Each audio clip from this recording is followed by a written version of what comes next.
This podcast is brought to you by Penji. Penji is a creative subscription service that gives you access to pre-vetted, agency-trained creatives from all over the world. From graphic design to illustrations to social media management and web development, it's all included for one monthly price. It's time to say goodbye to the hassle of searching for top-notch creative talent. With Penji, you get quality and consistency delivered right to your inbox every day. Carefully crafted for you by humans, so meet your new creative team today. Head over to penji.co for more and enter the coupon code located within the podcast show notes.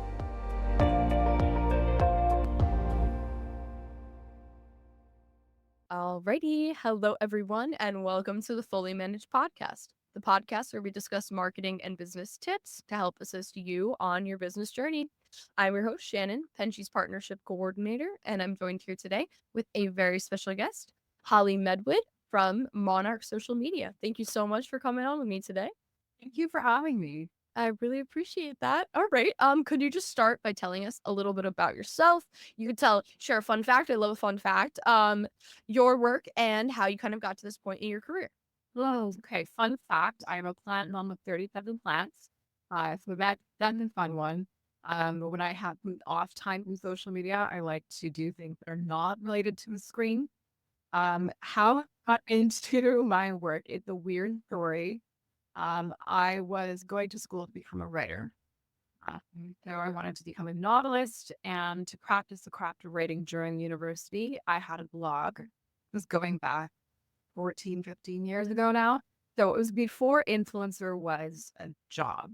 And to drive traffic to the blog, because it wasn't enough just to write it, I wanted feedback. I used social media to make that happen.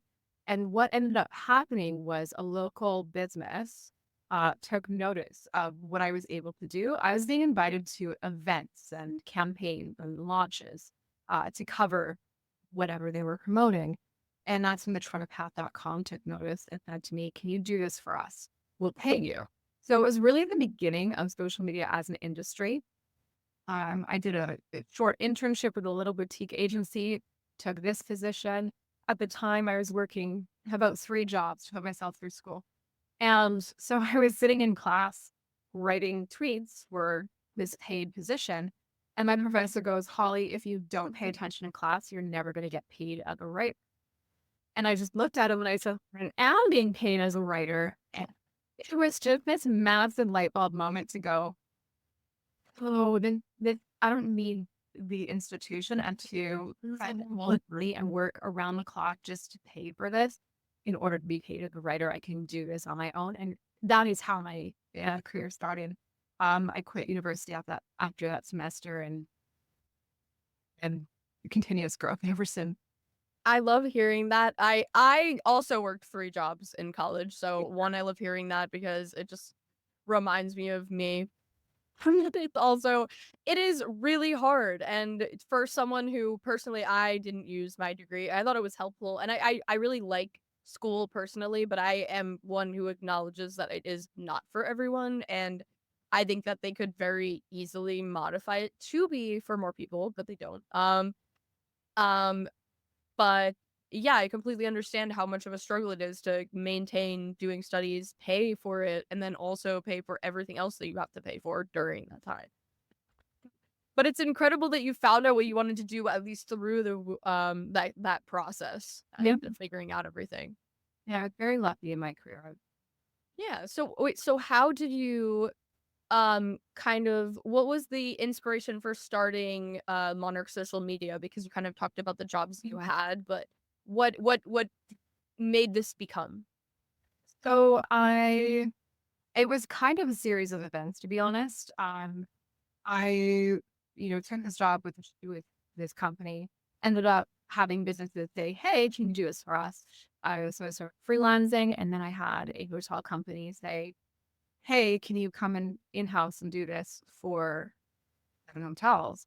And I became the marketing manager for those 7 hotels downtown Toronto, and then became head of growth for a startup. So always had my finger on the pulse of social media because that was a really important part of the job.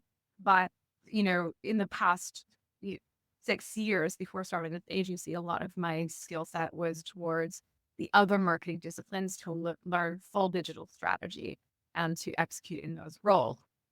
Over the pandemic, two things happened. One, my father bought a wild rice processing plant, and we wanted to bring the product to market. So, and as a digital marketer, obviously, I wanted to help out the family company there.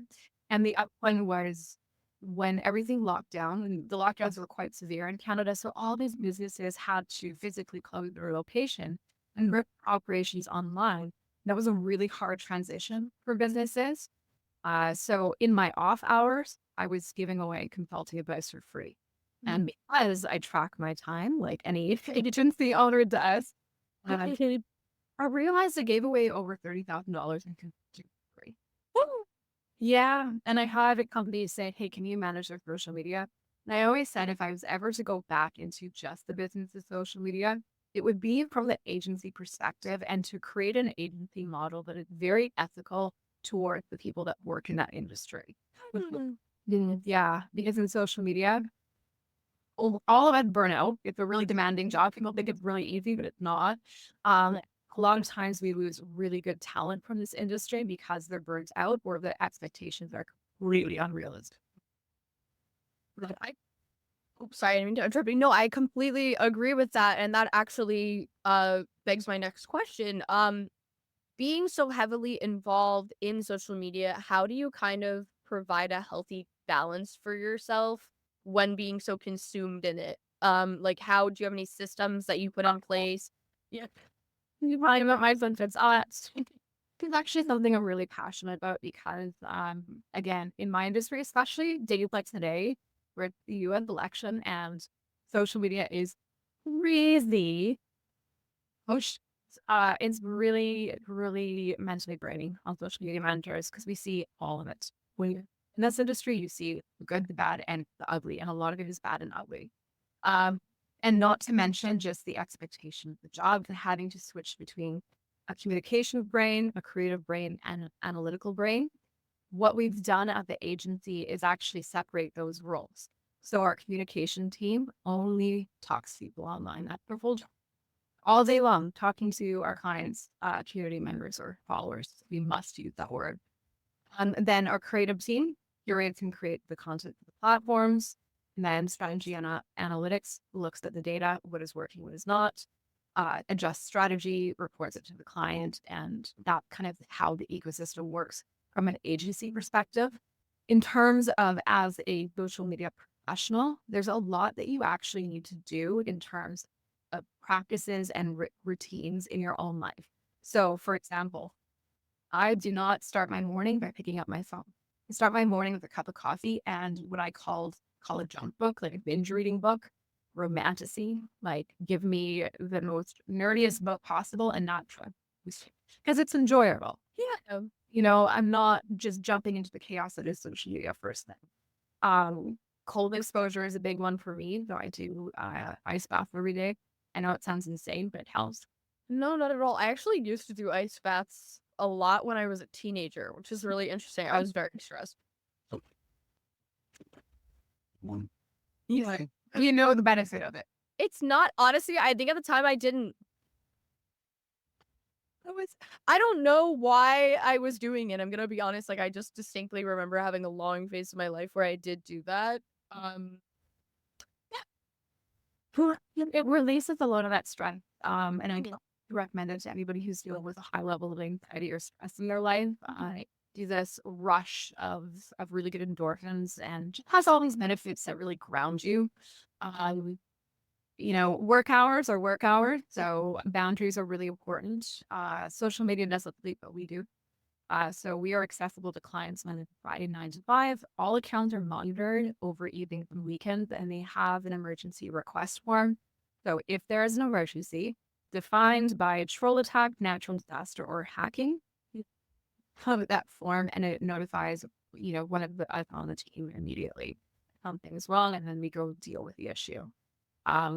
We're also monitoring on weekends to make sure that nothing is happening on client accounts, and that's really important to do. What else do we do for regulation? Oh my goodness. Hobbies outside of your screen. I think that's the most important part is if you look at our screen time, anybody on my team is probably going to be upwards of 8 to 14 hours a day on their phones, right? Mm.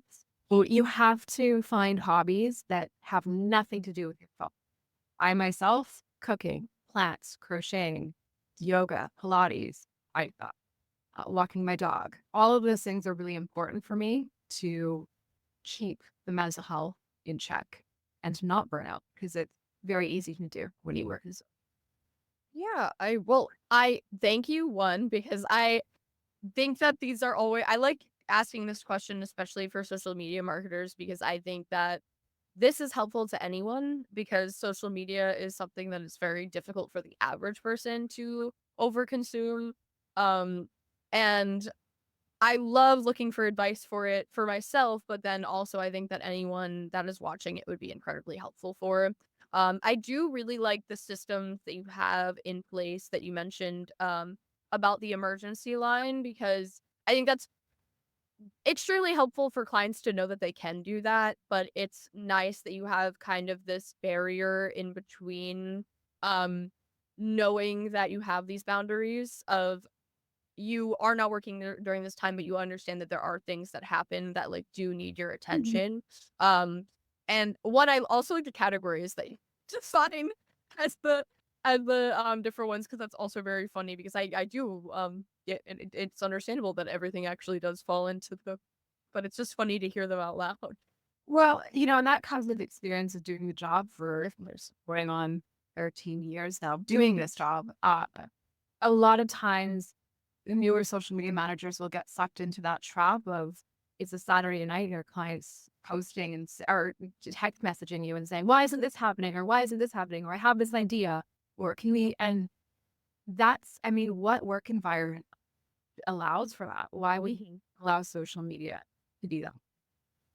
Exactly. And that's not healthy for anyone involved, honestly. Like even the client because they also have to learn these boundaries and be able to know that this is not a professional relationship kind of thing to know like to expect your time at all times because that's a matter of respect as well. Of course, people will freak out over certain things understandably depending on the situation, but it's also important that you find that balance between clients and agency workers. Yeah, and I can honestly say that, the majority of clients really do understand and respect that, and we don't even really have to bring it up. Good. Especially when you're starting out in this industry, you're taking on some of those smaller clients that um, the whole success of their business is resting on that $1 a month package, whatever it is. And it's really easy to get sucked into that because you think that you just have to keep your clients happy. And to a certain extent that you do, but within reason. Yeah, of course. Yeah, within reason is definitely very important. I think that earlier on when you start an agency, you almost have to devote a little bit more time than is naturally healthy for your you just to, make ends meet and support yourself and be able to get to a certain point that you want to be at. But of course, I think that there's always a matter of respect that you need to have for yourself in order to continue that because if people expect that from you and continue to, then you might not be able to get out of that hole of overworking yourself. Yeah, and then you're gonna burn out, and that's not healthy to do. And somebody who's burnt out so many times from this job, it's hard to recover from, and it's bad for your health, just bad for everything. Oh, 100%. I definitely just burning out from the 3 jobs during college. After college, like, I had no motivation to be in the workforce. Like, I had and it's very funny because that's what they want. That's what it's supposed to prepare you to do, but, when you're working to prepare to work, it's kind it's a lot. Well, and the nice thing is now, especially within the digital sphere, all of this information exists online and often for free. So platforms themselves have really good courses, with exams that you can take and become certified in their platforms. So there's really, I mean, sure, I could see the case for going to school to learn marketing and learn those basic principles, but at the same time, you can learn all this information on your own. And I think that's the most important skill in social media is that ability to seek out education on an ongoing basis. No, I 100% agree. For the HubSpot free certifications are wonderful. They're a great tool, and I think that there's so many things like that. And to show that you seek them out yourself is also really important, because not only are they, people recognize them because of how reputable HubSpot is and other companies like it, but also it's not just, oh, I paid for college and I went through this, and they have no idea what the quality is or what they taught you. But this is like a very specific certification that you can look up and find out what they learned from it, which I think is also really great, because they have a standard for what you actually learned and can expect of you, rather than like a college degree is not always uniform. No, and the curriculum cannot update fast enough to keep up with the changes that happen in these platforms. 100%. I completely agree. I went to school for political science, and a lot of it was history, and a lot of it was not to date. The only the best classes that I had were current events, and even that was kind of difficult, because even a bunch of the jargon and the foundational papers, like research, is so unbelievably outdated that it's like, okay, this is great, but also should probably make more about this. But research papers, it takes so much time to create and get proved, and it's just, yeah, it's very complicated, and it's really nice to be able to stay up to date with things that are constantly changing, especially marketing at such a rapid pace. Oh, marketing is You get like, something can change drastically tomorrow. change.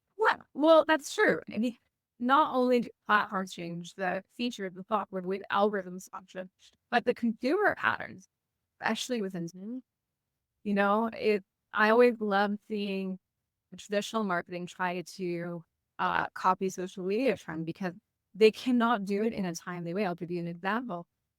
In Toronto, which is where I'm physically located, the demure trend. If I say the demure trend, no one will love it. Bro, I was driving down the highway the other day, and one of our LED signs says, safe driving is very demure, very mindful. And I'm going, okay, wrong way to use the social media trend when people are driving. That is very distracting. I believe you're about to manipulate to drive. Yes, I think that's such a difficult thing, especially when a company is heavily involved in social media, that they're not like pushing things out at a rapid pace, because there's you even we have had witnessed in our own company in the past, where we have a good idea for a video, but the editing just takes a little longer than we originally wanted to, and then we just have to scrap it, because by the time it comes out, it's not relevant anymore, and no one's gonna watch it. And it is like a tricky thing to navigate. And speaking of, I was actually wondering, do you find any social media platforms more difficult to navigate for campaigns than others? Depends on the business, depends on the goal, depends on what the assets required. Yeah, so you'd have to give me a little bit more, because every platform has its complexity. And I've had amazing stuff on every single platform. The strategies have always been different. The client has always been different. And the available, the budget available has always been different. So it really depends. What are we talking? B2B, B2C, e-commerce? Let's do e-commerce. E-commerce, okay, great time. So I would say the key thing right now with e-commerce is to actually leverage something called UGC strategy, and going to get rid of about 50% of the issues you're going to face with content creation, because it rewards more authentic positioning of your product or service by relying on other creators to put it in their own words, which is very indicative of the style of content needed for TikTok to go viral on TikTok. If you use that platform, you'll probably notice, which most creators just pull up their phone and start recording. It's not a let me set the lighting. Like Instagram is very let me position that perfectly and record, where it is messy. And so, it can be a challenge to manage that platform if you don't have enough content. To deal with that as an e-commerce brand is to year UGC strategy because it's going to perform better than any brand created content anyway, or the beach. Um, and also be willing to think outside the box when it comes to that content to make it work. So, if your CEO wants to be involved in the strategy, do it from a perspective of humanizing that CEO and showing their personality. Don't do it from the perspective of let's script this whole video, make it perfect, and then it falls flat. And a perfect example of that is Gap. And Cheese Gap was an example. And I haven't looked at them for a while, but I was looking at their results and I'm expecting millions of views. And some of their TikToks had like 10,000, which is still high, but Not high for Gap. that's overwritten line because they're using studio shot content. They're not used. So as long as your expectations and effort are aligned with realistic those platforms, it's fine. I would say my least favorite platform personally is anything Meta. It's mess there. Oh my goodness, is it messy? I don't mind Threads as an engagement practice for certain strategies, and there's a lot of value if you are marketing a product or service that is focused on the boomer demographic. Facebook is beautiful if you combine the organic and paid strategy. But 9 times out of 10, when we start a client relationship, I am having to do so much work to organize their meta assets and make sure everything is under their ownership and centralized in the cover. So I had to pick one platform that I would apps, it would be Meta, which I know we can't do. Yeah, no, but I definitely can resonate with that.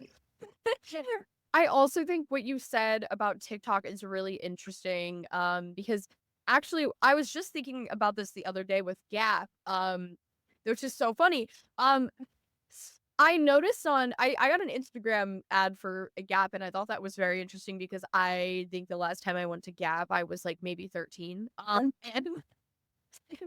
I was looking through it and I was like, "Oh, wow, they're really good with the trending clothing right now," because I think the last time I had been there when I was 13 was because they kind of have like as far as I knew, basic clothing, like very basic, like one color, just jeans. I never noticed anything unique about them, and I really like unique clothing, so I never really have gone there since I was a kid, but I was looking at their clothes and I was like, wow, they're being doing really good at updating on trends. But I was wondering why this is the first time I had seen an ad for them in so long, if they've been doing this. And that was something that I think maybe they're just not very good at social media engagement because this was just an ad. It wasn't anything unique. It was just probably a paid advertisement on Instagram and nothing more. Um, Whereas I see so many other brands that are newer that I've never heard of before that are doing social media so much better than them. And it's interesting because Gap has been around for so long that if they adapted to these better, I think that they would be doing so much like because the clothing is there. They're actually doing very well with the trends as far as I know, being updated on fashion and different things like that. But their social media is definitely lacking because I'm like, why haven't I heard that they're updated on these fashion trends? And I understand. Yeah, that I think comes down to a phenomenon that happens a lot in the digital services industry, and this is going to be going popular, but it's okay. I never like the popularity contest. A lot of times, brands will think that we need to go with a big agency to have our social media done. And big agencies are wonderful for a lot of things. They can absolutely get results. Yes. And a lot of times they're doing all of the services. And this job of social media, because that's relatively newer in the world of digital marketing services. I mean, when I say newer, it's like 20 years old already. But as a job, it's still, people are still going, oh, maybe I should invest in social. And that job is generally put on a younger team member that's either in an internship or brand new to their career. And the entire job is being put on that person. And then they're fighting against creative directors and upper management and nobody is listening to those younger voices that are actively platforms and know from the Queen's trend and listening to their feedback to say, you know what, maybe we don't know. And maybe we do need to invest more. A lot of it comes down to actually investing more and investing in the right talent for vision. Um, I'm a big believer when it comes to social media. If you are a jack of all trades, master of none type agency, you cannot do it justice. The reason my agency only does social media is because that's the only digital work I want my team focused on. It is a lot to make it work on behalf of a brand or business. And if I start distracting them with, now I want you to build an SEO strategy, now I want you to build a website, I want you to do this, then it's going to dilute our efforts. And so I think that a lot of brands fall victim to big agents, like going with bigger agencies because they think that that was going to get them the result, when a lot of those agencies do not have their social department set up in a real way. No, I actually completely agree with you because I constantly, when I see a really good marketing campaign, I like to look up who did it. Especially I see a lot of, especially when I see a very unique marketing campaign for a big brand that is kind of, or seems very different to me than their previous campaigns, or different from their brand strategy that's normal. And I think probably 8 out of 9 out of 10 of those times, it's an agency that I've never heard of that is significantly small.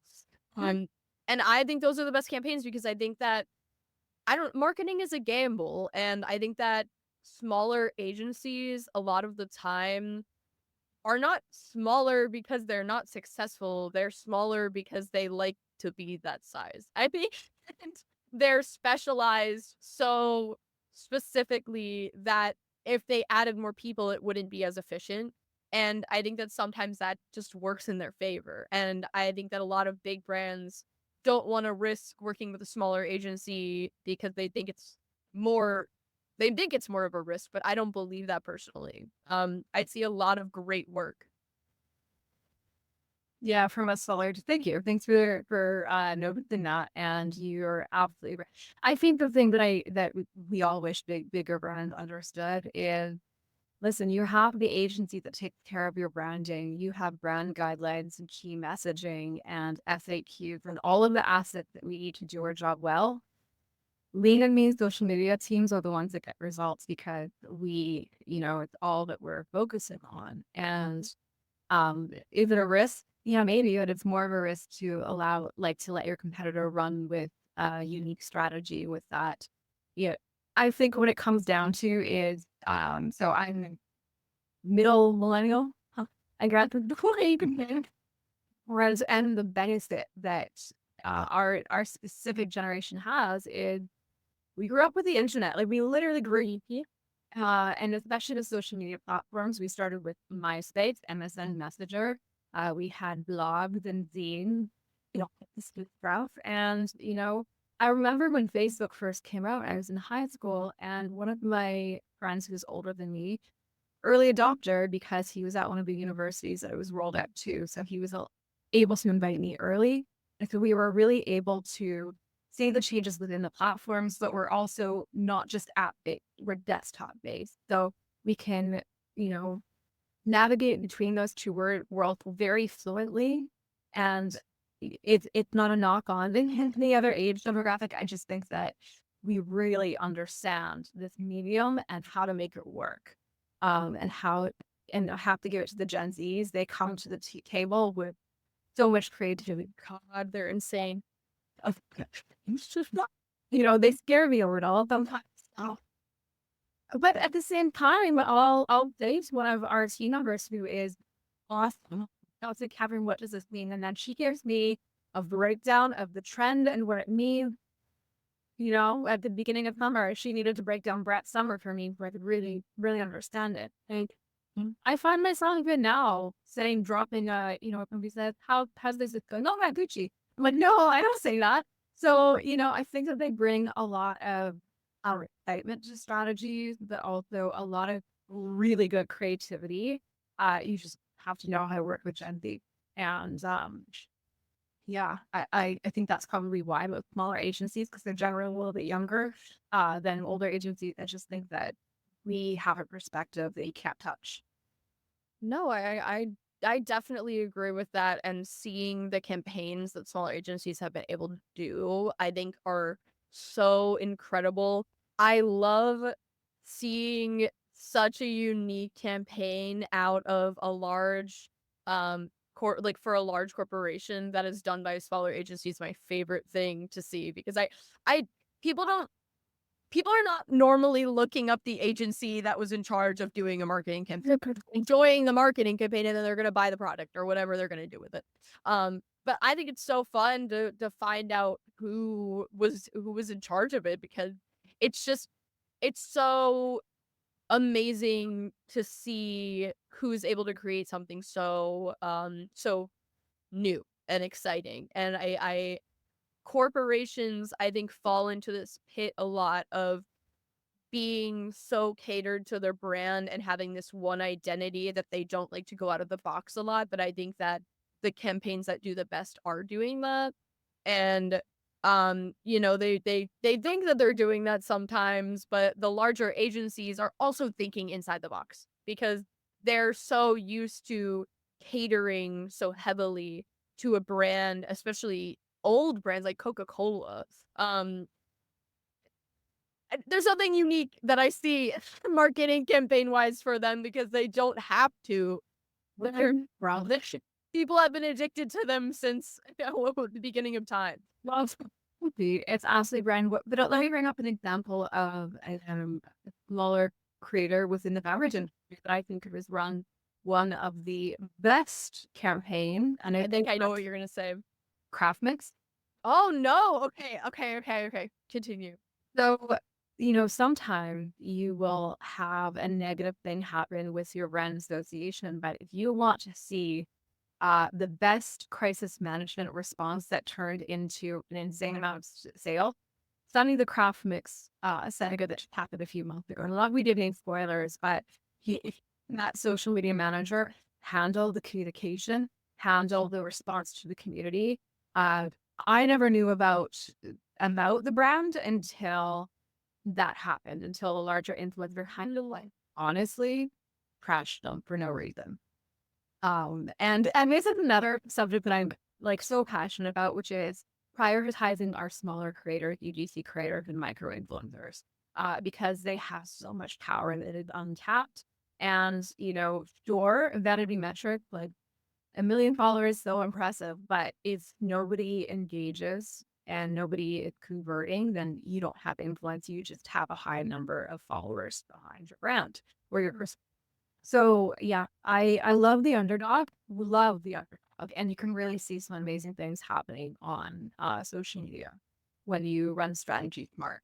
No, I completely understand that, and I also personally, I think I trust the underdog more than a bigger influencer because how I look at it, and maybe this isn't always true, but how I normally look at it is when I see a big influencer advertising something or wanting to convince someone to buy a product, I assume that they're getting paid in a very large sum to do that, and I don't trust if they actually like it. And I think that, and maybe this isn't a good way to think about it because I'm sure that micro influencers also get paid to advertise things, of course, but I assume that they have more to lose if something isn't good.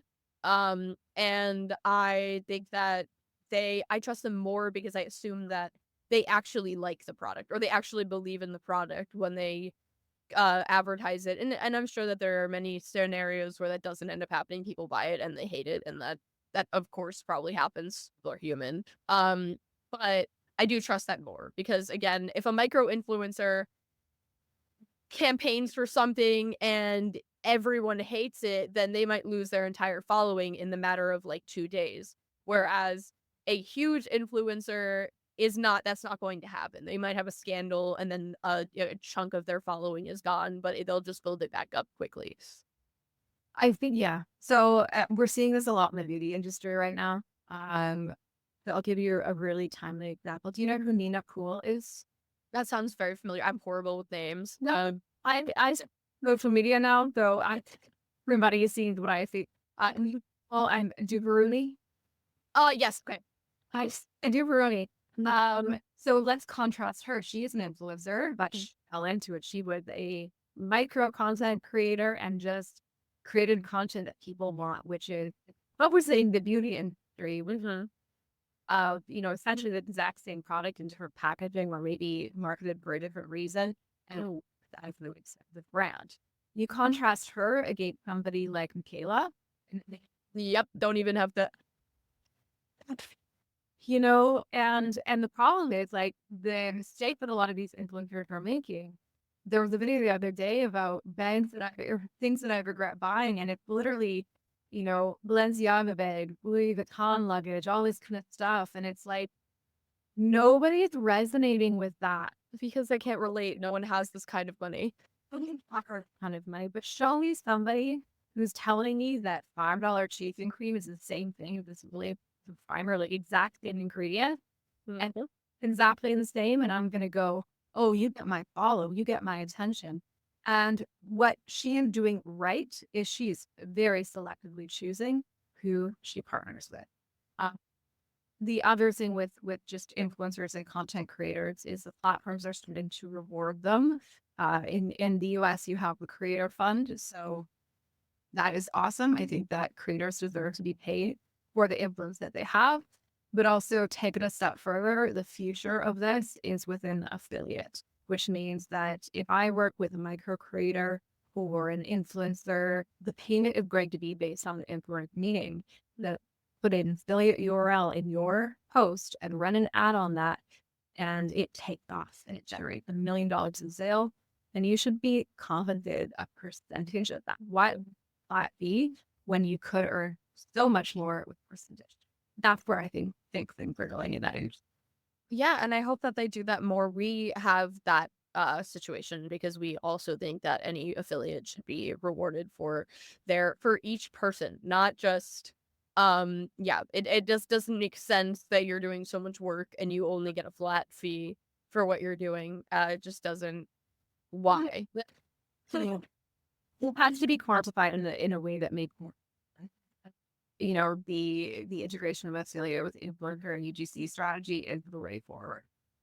And I hope that I also hope that there is more regulated legal implications for um people getting paid correctly in this industry because I that's something that I'm big on for any industry is correct compensation, but I know that with influencers being such a new industry, it's a very complicated road ahead of us. And I do very much believe in that, and I don't think you should have to be a macro influencer to get it compensated correctly for what you're doing. No, I prefer to work with smaller creators, to be completely honest. One of my favorite UGC creators, and we work with her quite often, Savannah from Socially Savvy.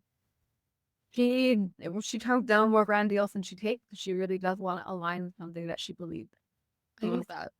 I will, find as many brand deals as I can for her because I respect the creator a lot.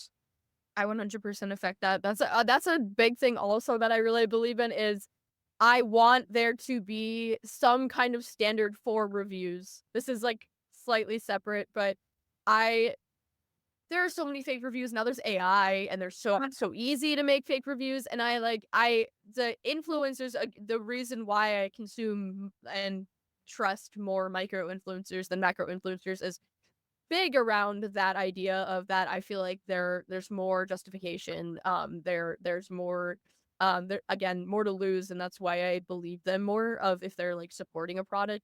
But reviews in general, I want there to be some kind of like for fake reviews there shouldn't be for I cancel culture is huge, and that is a big problem with like I don't even know.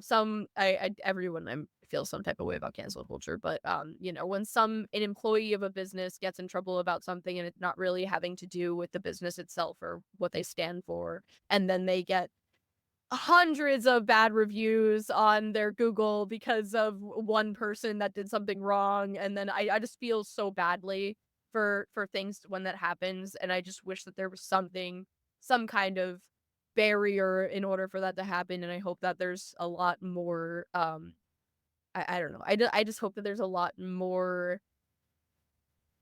legal battles about those things that regulate these businesses and jobs more, because I just want everyone to be safe and financially stable.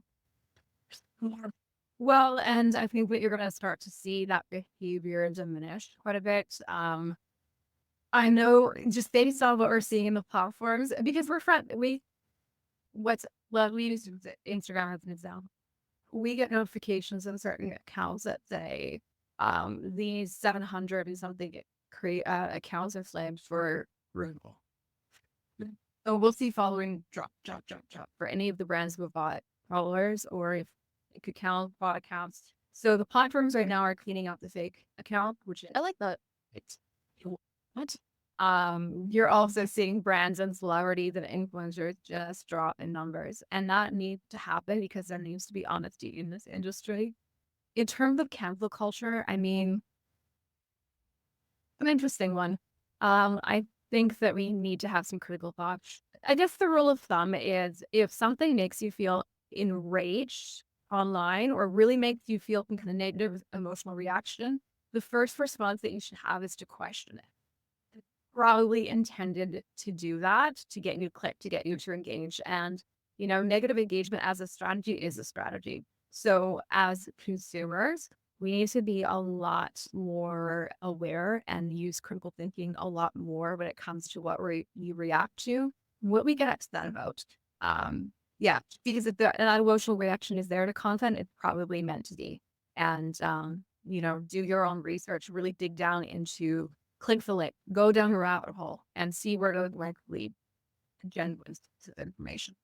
No, I believe in that so heavily, and I've always thought about that for even since college of just not believing everything you see. It's so easy to you just have to seek out more information at all times. I just think that unfortunately people are taken advantage of often in those situations because they don't utilize those skills. Nobody has time. At the end of the day, most people don't have time to do that work. Yes. There's so much coming at us all the time. Like, you're only consuming so much, and then, pay your bill, go to work, kids, all this kind of stuff. I don't blame people for going down that rabbit hole, but, I think that especially coming out of this pandemic, there needs to be kind of a reset for the way that we consume online, especially right now. And I think there will be. I really do think there will be just the normalcy that comes back to it, because social media can cause a lot of damage. It can be a wonderful thing, but a lot of damage to brands and to people.